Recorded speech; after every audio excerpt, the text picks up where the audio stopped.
नमस्कार विद्यार्थी मित्रांनो, नर्सिंग नोट्समध्ये आपले स्वागत आहे. गायनेकोलॉजी क्वेश्चन पेपर 28 जून 2011 प्रश्नपत्रिका आपण सॉल्व करत आहे. त्यातला प्रश्न तिसऱ्यामधला प्रश्न तिसरा आहे, टिपा लिहा नाळ खाली येणे. तर हा प्रश्न मी ऑलरेडी तुम्हाला दिलेला आहे सॉल्व करून, तर ते तुम्ही बघू शकता. हा प्रश्न 6 जुलै 2009ला पण आला होता आणि तो आता रिपीट झाला आहे. तर पुढील प्रश्न बघूया. पुढील प्रश्न आहे, प्रीमॅच्युअर बेबीची काळजी. तर गरोदरपणाचे 28 आठवडे पूर्ण झाल्यानंतर व 37 आठवडे पूर्ण होण्यापूर्वी जन्मलेल्या बालकाला अपूर्णकाळ बालक म्हणजे प्रीमॅच्युअर बेबी असे म्हणतात. यांनाच लो बर्थ वेट बेबी असे पण म्हणतात. या बालकाचे वजन स्वाभाविक वजनापेक्षा खूपच कमी असते, म्हणून अशा बालकांची काळजी घेणे महत्त्वाचे असते. जन्मतः बाळ गुदमरलेले असते, म्हणून परिचारिकेने श्वसन सुरू करण्यासाठी लागणारी तयारी केली पाहिजे. बालरोगतज्ञ तिथे उपस्थित असायला हवे.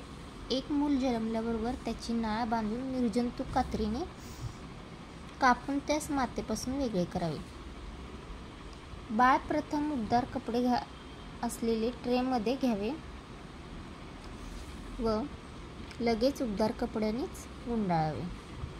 निर्जंतुक लिक्विड पॅराफिनने त्यास स्वच्छ करून उबदार ठिकाणी किंवा इन्क्युबेटरमध्ये ठेवावे. अशा बालकांमध्ये तीव्र श्वासाविरोध असण्याची शक्यता असल्यामुळे बालकाचे श्वसन 60 ते 90 सेकंदमध्ये चालू झाले पाहिजे. 60 ते 90 सेकंदामध्ये बाळाचे श्वसन चालू न झाल्यास श्वसन सुरू करावे, कृत्रिम श्वसन सुरू करावे व त्यासाठी आरोग्य सेविकाने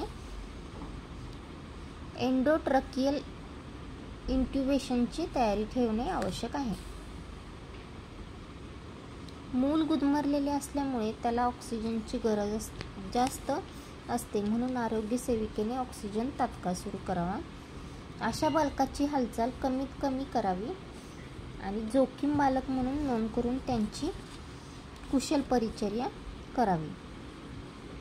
कमी वजनाचे व अपूर्णकाळ बालकाची परिचारिकेने घ्यावयाची काळजी. तर उष्णतेचा व्यास प्रतिबंधित करणे, ऑक्सिजन थेरपी, मर्यादित हालचाल, बालकाची स्थिती बदलणे आणि पोषण या गोष्टींची काळजी घ्यावी. तर हे झालं कमी वेट असलेल्या बेबीची काळजी किंवा प्रीमॅच्युअर बेबीची काळजी. लो बर्थ वेट बेबी किंवा प्रीमॅच्युअर बेबी असं आलं तर हे सेम लिहायचं आहे. पुढील प्रश्न बघूया.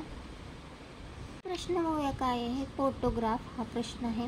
हा प्रश्न 6 जुलै 2009मध्ये आला होता आणि हा रिपीट झालेला आहे. तर याच्यावरती पण मी व्हिडिओ बनवलेला आहे, त्यासाठी तुम्ही 6 जुलै 2009ची प्रश्नपत्रिका बघू शकता. तर अशा प्रकारे टिपा लिहायचा प्रश्न तिसरा पूर्ण केलेला आहे आपण. आणि पुढील प्रश्न मी पुढच्या व्हिडिओमध्ये लवकरात लवकर तुमच्यासाठी घेऊन येणार आहे. तोपर्यंत माझ्या चॅनलला लाईक, शेअर, सबस्क्राईब करायला विसरू नका. थँक्यू.